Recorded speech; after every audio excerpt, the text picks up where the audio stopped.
staying on top of the digital world, it can feel like a full-time job these days, can't it? Oh, You're just yeah. constantly bombarded with new trends, new information. So for this deep dive, we've basically taken a machete to the information jungle, Yeah, hacked through it. hacked out the most vital insights for you. Consider this your rapid download of what's really shaking things up right now online. Exactly. Our goal is really to extract the core knowledge from a pretty diverse set of sources. We've looked into everything from the strategies behind, successful mobile apps to the latest shifts in social media behavior, the power of location-based services, even drawing a pretty fascinating parallel with astrophotography. Interesting. And finally, that often underestimated engine of growth for online platforms, network effects. Okay, let's dive right in then. The world that lives on our phones. Yeah. Mobile apps. Mm-hmm. Specifically, how are they making money in, say, 2025? Right. The research we've seen indicates that in-app advertising is still just a powerhouse. Still dominant, yeah. Projected to reach a massive $390 billion globally next year. Wow. And continuing its climb to around, $534 billion by 2029? That's a huge jump, with a KGR of about 8.17%, I think. Yeah, and we're even seeing an average ad spend of about $59 per mobile internet user predicted for 2025. The U.S. is way out in front. $147.5 billion in ad spend. It really makes you think about the fight for our attention spans, doesn't it? Totally. It does. And what's interesting is the variety of ways these ads actually appear. You've got your standard banner ads, right? Yeah. Those ones at the top or bottom. Yeah, the classic ones. But then the interstitial ads, the ones that pop up between tasks, video ads, which are pretty much everywhere now. Oh, yes. And then native and text ads. Okay, native ads, this is where things get really interesting, I think. They're designed to blend sort of seamlessly with the app's content, Right. which is a definite win for user experience because they're less disruptive, aren't they? Mm-hmm. Less annoying. But the flip side is making those ads really effective requires more sophisticated targeting. It needs richer user data and really personalized content. Yeah, it's a delicate balance, isn't it? Between effective advertising and, respecting the user experience, not crossing a line. Exactly. Absolutely. Then there's the freemium subscription model, offering a basic free version with the option to pay for extra features or maybe an ad-free experience. Right. Pay to get rid of the ads or unlock cool stuff. And this can be a very, very successful way to convert users from free to paid. And speaking of freemium success stories, you have to talk about Spotify. They're like the undisputed champion, right? Oh, completely. Their freemium to paid conversion rate is, it hovers around a staggering 46%. 46%. That just blows away the typical, maybe 2.6% to 5.8% we usually see. Absolutely overshadows it. And they had, 252 million premium subscribers as of 2024. It really shows the potential of that model when you execute it well. So what do you think makes their freemium model just so effective compared to others? That's a great question. I think it likely comes down to offering enough genuine value in the free tier to attract a really large user base. Okay, who come in first? Exactly. Yeah. While reserving genuinely compelling features, or maybe just a much smoother experience for the paying subscribers, the friction to upgrade needs to feel worthwhile to the user. Makes sense. And let's not overlook another way, app monetization through data licensing. Right, selling data, basically. But, and this is crucial, user trust is absolutely paramount here. Any collection and sharing of data must have clear and explicit user consent. There are really no shortcuts. You have to be upfront. Yeah, transparency is absolutely key. But when it's handled ethically and you've got that user consent, it can be a significant revenue stream. Waze, the navigation app, is a prime example, isn't it? They license their community-driven traffic data for location-based ads. And a real advantage there is the consistency, the real-time nature of that information. It's valuable because it's current. Consistent, yeah. That makes sense. So building on that idea of how apps keep users engaged, let's shift gears a bit and look at another dynamic force shaping the digital world, the evolving landscape of social media. Okay. It's definitely no longer just about sharing pictures of your lunch. Definitely not. One of the big shifts our research highlights is that people are increasingly using social media platforms almost like search engines for discovery. Right, not just information, but finding new things. Exactly. Forget just Googling your TikTok For You page or like the Instagram Explore feed, are becoming primary ways you find information and new stuff. And we're still dedicating a huge amount of our online time to just streaming content, too. Videos, music. It seems like our appetite for digital content is just insatiable, really. It really does. What's particularly interesting, I think, is how brands should approach these spaces now. The We Are Social's Think Forward 2023 report, it really emphasizes the importance of supporting flexible and elaborate self-expression in virtual worlds. So letting people be creative with their online selves. Yeah. Exactly. Giving users the tools to portray their identities accurately, or maybe even just creatively, is becoming crucial for engagement. People want to express themselves fully. It makes perfect sense. Yeah. If you're investing time and energy building these online personas, you'll want the tools to truly reflect who you are or maybe who you want to be, right? Mm-hmm. And the way stories unfold on social media is changing dramatically, too. We're seeing these collapsing narratives. Collapsing narratives. What's that? Well, it means stories don't always follow a neat linear path. They might start right in the middle, or maybe they're pieced together across different platforms, like a bit on Insta Stories, a bit on TikTok. Ah, okay, so it's more fragmented. Exactly. A much more fragmented and dynamic storytelling environment. Interesting. And the shift in storytelling, it connects directly to another key marketing trend we saw highlighted for 2023, moving away from broad demographics. Like age ranges and stuff. Yeah, exactly. And instead focusing on building connections with specific communities through sort of deeper listening. So less about targeting millennials and more about engaging with, say, a specific online hobby group. Precisely. Instead of targeting wide age ranges or income brackets, brands are finding more success by truly understanding and engaging with these niche online communities, really listening to what they care about. Right. Okay, so we've talked about how apps make money, how social media is changing. Now, how does the physical world, like our actual location, play into this digital picture? Let's look at location-based apps and the data that powers them. Okay. So for these apps to work well, getting proper permission for location access is obviously crucial, especially on platforms like Android. Users need to understand and explicitly consent to sharing their location data. Yeah, you always get those pop-ups, allow app to access your location. Exactly. And the Fuse location provider, that's a key system within Android designed to efficiently manage those location requests from different apps. It tries to balance accuracy with battery life. Ah, so it stops every app from constantly draining your battery checking your location.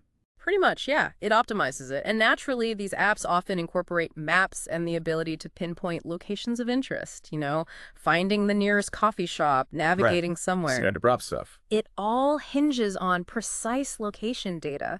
And this brings us kind of full circle back to Waze, right? And their successful model of licensing that community-generated location information. It's all interconnected, isn't it? It certainly is. Now, let's take a bit of an unexpected turn, but I think it's an illuminating one. Let's use astrophotography as a lens, a literal lens in this case, to understand this idea of deep exploration. Astrophotography.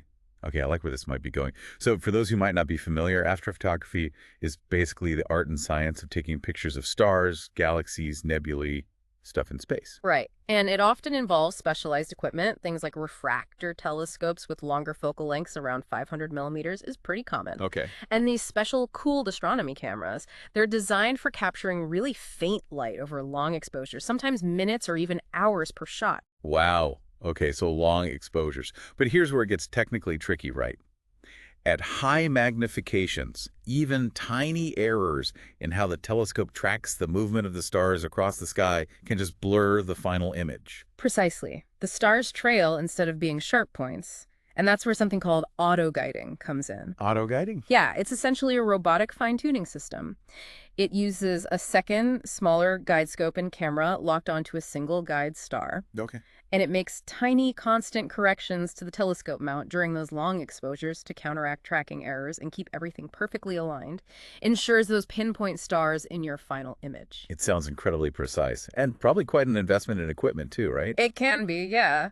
However, our sources point out that you can actually get started with astrophotography on let's say, a more manageable budget by exploring the used equipment market. Secondhand gear. Exactly. Online stores, classified sites. There are places like Canada-wide Astronomy Buy and Sell or Astromart where people trade used gear. It's a great tip for anyone curious about trying it out. Good to know. So what's the connection to our deep dive? Well, the connection is this. Just as astrophotography requires those long exposures, that meticulous attention to detail to reveal the faint, hidden wonders of the universe. Right. Things you can't see with the naked eye. Exactly. Truly understanding a complex topic, like the digital landscape we're discussing, requires a similar deep and thorough exploration. It's about looking beyond just the surface level trends and really analyzing the underlying mechanisms, peeling back the layers. That's a brilliant analogy. I like that. Okay, let's shift gears again then to a concept that's absolutely fundamental to the success of, well, so many online platforms, the power of networks and the initial hurdles in building them. Network effects, often called the secret sauce of Silicon Valley, right? Yeah, you hear that term thrown around a lot. And what's fascinating here is how network effects influence pretty much every aspect of a platform, how easily it acquires new users. Think word of mouth or viral growth, that's the acquisition effect. Right. How engaged those users become through increased interaction, more content, that's the engagement effect. Right, more people means more activity. Exactly. And ultimately, how effectively the platform can generate revenue, the economic effect. More users, more value, more ways to monetize. But launching a network is notoriously difficult. Right. There's what's known as the cold start problem. How do you create a valuable network when you initially have very few, maybe even zero, users? It's that classic chicken and egg scenario. Exactly. You need users to make the platform worthwhile, but people are hesitant to join if there's nobody there. What's the point? Our research highlighted some really ingenious ways at companies like Slack, Uber, Tinder, Zoom, how they tackled this initial challenge. They did indeed. And there are different strategies. One key one is focusing on delivering immediate utility, like Zoom did. Yeah, their video conferencing just worked really well from the start. Exactly. It was valuable even for just one-on-one calls before the network got big. Another approach is to solve the hard side of the market first. A hard side. Yeah, in many marketplaces, that means incentivizing the supply side first. Think about Uber focusing on getting drivers onto the platform before there was huge demand from riders. They needed cars available. Ah, okay. Get the drivers, then the riders will come. Oh, sort of, yeah. Community curation is another tactic where you actively cultivate the initial content and interactions, like how Wikipedia started. So the founders maybe did a lot of the early work themselves? Often, yes. And finally, designing for those early magic moments, those initial experiences that provide immediate value and just hook new users, that's crucial. That first delightful interaction. It's also important to remember the flip side, right? Anti-network effects. Oh, yeah. Where a lack of initial users can actually lead to churn. People leave because it feels empty or useless. And in those crucial early stages, density and interconnectedness within that small core network are apparently vital. Like Slack focusing on teams already working together. Exactly. Getting a small group highly engaged is often better than getting lots of disconnected users. I was particularly interested in this idea of Flintstoning, too. Flintstoning, like the cartoon. Kind of. It refers to those really manual, often behind-the-scenes efforts the founders of platforms like Reddit undertook in the early days. You know, manually creating content, simulating activity, whatever it took to make the place look busy and get the ball rolling. Wow. Doing things that don't scale, basically. Exactly. Those early, often unscalable tactics can be surprisingly effective in just creating that initial spark.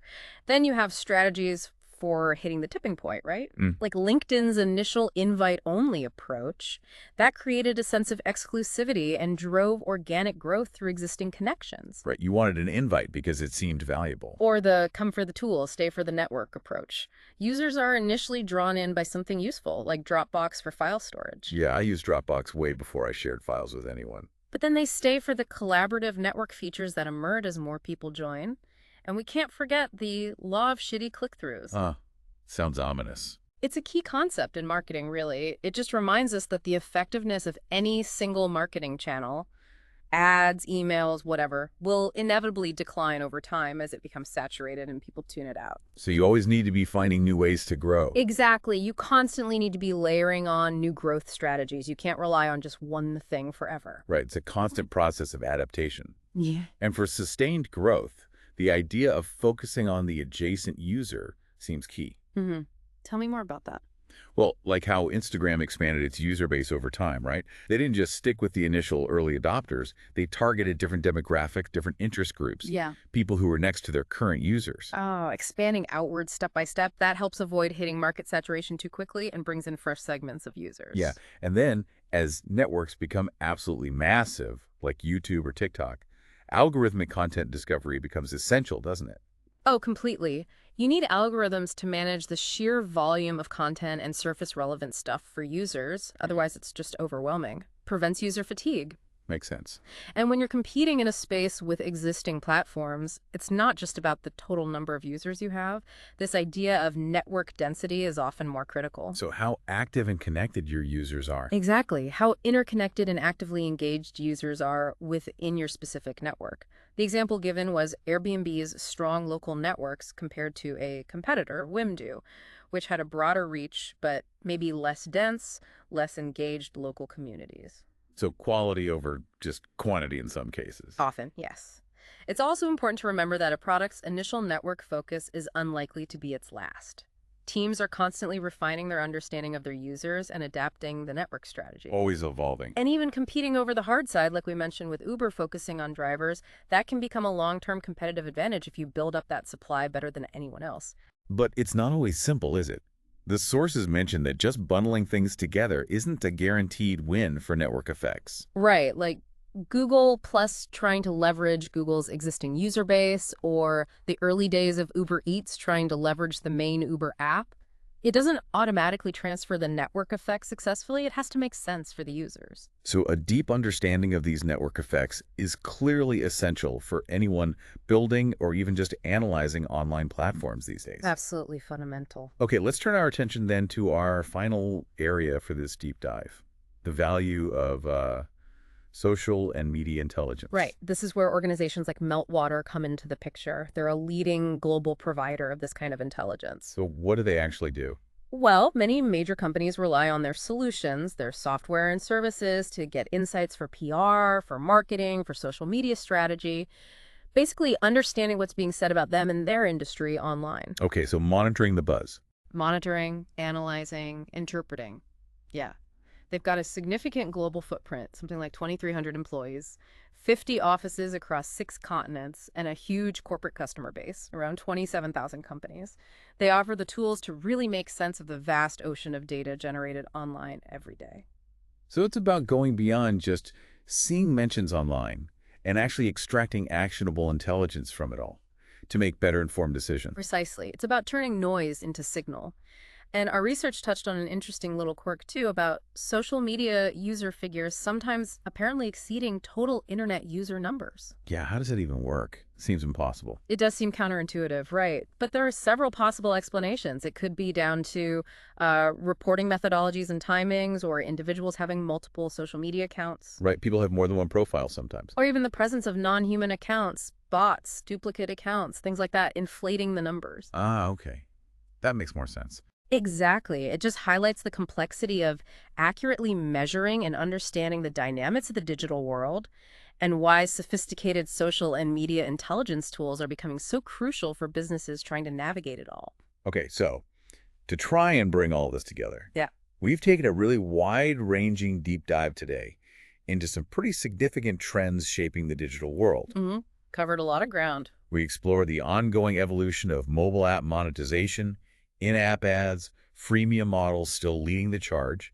We examine the shifting role of social media, not just connection, but increasingly for discovery and self-expression. Yeah, the changing ways people use it. We looked at the fundamental importance of location data and how apps use it.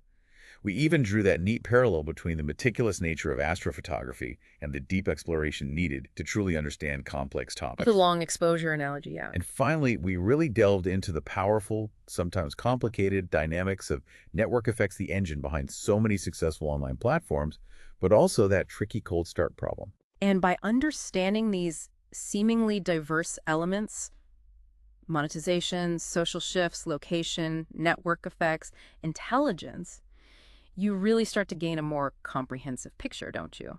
A more holistic understanding of the current digital ecosystem. Yeah, it's about recognizing how these different forces interact and influence one another. They aren't totally separate things. Not at all. They're all interconnected. So Here's a final thought then, for you, the listener, to consider. How might this understanding of network effects and these evolving user behaviors, how might that influence your approach to navigating the digital world? Good question. Whether you're maybe building a business or engaging with online communities or maybe simply trying to stay informed, Hmm. what are the potential implications for your own interests and activities? It's definitely something worth mulling over.